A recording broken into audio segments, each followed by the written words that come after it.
So the Indigenous Peoples Solidarity Group is a community group trusteed by St. Matt's United Church. So it first was called together by Betsy Anderson, our pastoral care and outreach coordinator, with the intention of creating a group that was responding to the calls to action for churches of the Truth and Reconciliation Commission at the same time as inviting others from the neighborhood into the work of solidarity with Indigenous people. And it's been a very successful model to work in this way. There are people who have come back to St. Matt's who had a Hippo School connection, who feel drawn to Indigenous peoples' solidarity and have made major contributions to the work that we do. We do a variety of things. The most visible work that we do is outside of the church space, technically on city property at the corner of St. Clair West and Rushton Road. And we became the first National Healing Forest project in Toronto after we came to learn about this amazing coast to coast to coast invitation for people to come together, Indigenous and non-Indigenous, in forested or other green spaces on a pathway to right relations. We've also been active within the congregation and in the community, doing public education around different Indigenous issues, particularly with respect to victims and survivors of residential schools, missing and murdered Indigenous women, girls, Two-Spirit, and trans people, and those that continue to be lost to the child welfare system. We've also been active around issues of resource extraction and their impacts, including logging, particularly with respect to Grassy Narrows First Nation. We have become part of River Run and supporting the Grassy Narrows First Nation as they continue to press for Mercury justice for their community. We have in the past hosted a church and community Kairos blanket exercise. We've had an ongoing book group as well as Lenten study with respect to Indigenous writers and Indigenous spirituality. And we also work very closely with Indigenous elders, in particular Badaba and Miigwezimai, Elder Catherine Brooks of Nipissing First Nation, but before Catherine became an elder and we were starting out creating a garden, we consulted with old friends of mine, Elders Dan and Mary Lou Smoke, who live in London. Dan's Seneca, grew up at Six Nations, and Mary Lou is up not too far from where Elder Catherine is from, at Botchawana Bay and Anishinaabe First Nation.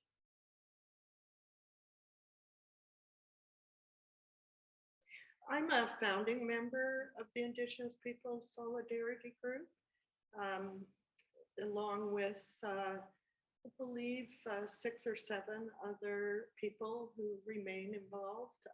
Our crew is up to 20 people in terms of people that not only may participate in the Solidarity Group, but also keeping the garden going. It is quite a bit of work to to tend a space the size of the green space beside St. Matthew's.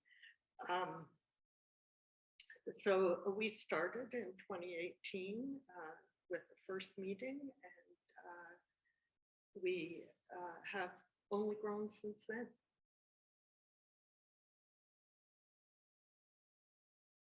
It's very simple.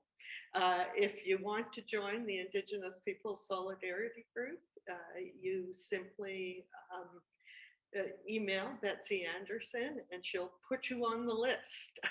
So that information can be found on the Right Relations part of the St. Matt's website. That is the Indigenous Peoples Solidarity Group section of website. There's information about Elder Catherine, about all of our events, about the garden. There's a garden blog.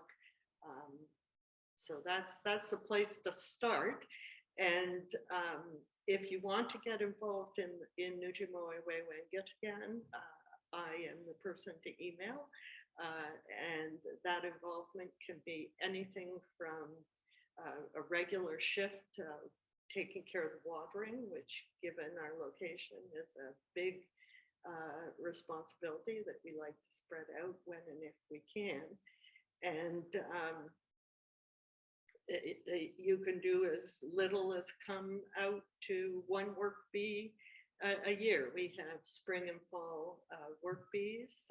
This year was particularly exciting because we rebuilt the Siberian bamboo circular fence for the Right Relations Food and Medicine Garden. And it took, a dozen people, the better part of half a day to create the fence and put it in place. And for some people, that was a real highlight of this year, was the sense of community that came from building that fence. So the fall equinox is one of 4 sun ceremonies that we do every year, and we started honoring the solstices and equinoxes as soon as the garden had been built, the original food and medicine garden, and when we started that in 2019. And these ceremonies honor the movement of the sun in the sky, and recognize the importance of sunlight and light to all living things, and in particular to our plant relations. So we are thanking our plant relations, those of them that we harvest, including the sacred medicines and the other garden products that come to us every fall. And so Sunday, the 18th of September at 1 o'clock, Elder Catherine will lead us in a ceremony of gratitude for the abundance of the earth at this time of year, and for continued abundance in this place. We have a busy September. We have coming up the Saturday following, we will be at the Witchwood Barns market, and we will be both selling orange shirts as a fundraiser for Anishinaabe Health Toronto, and we will be promoting National Day of Truth and Reconciliation event that we are hosting as the Indigenous Peoples Solidarity Group with the Community History Project at Tollkeeper's Cottage. and Park. And Tollkeepers Park is joining us as the Bickford Center Indigenous Teaching Garden did in August as part of the National Healing Forest Project in Toronto, creating a necklace of National Healing Forest green spaces in this part of the city, so that people are able to recognize that this place was, is, and will be into the future an Indigenous place. So on the 25th, I will be speaking, no, start that again. On the 25th, I will be offering the first of this year's Making a Difference talks to Bloor Street United and also to any other interested people. And that talk will focus on the kind of solidarity work that has been part of my life for the last 30 years. And specifically the work I've done since my retirement, very locally here in the Hillcrest Village neighborhood, through the Indigenous Peoples Solidarity Group and Nujimo'e Wewangitagan. I would also like to invite people at 2 o'clock on the 25th to join a wonderful event. It will be our third time hosting this event. And that is one of our river walks. For those who have been in Nujimo'e Wewangitagan, it includes posters, tree posters we call them, that situate the land between two waterways that were, until last century, were very much visible, but as the city was built, have increasingly been buried. And that is Zibing, or what is known in English as Tattle Creek. And the other is Garrison Creek, for which we have as yet been able to find an Indigenous name.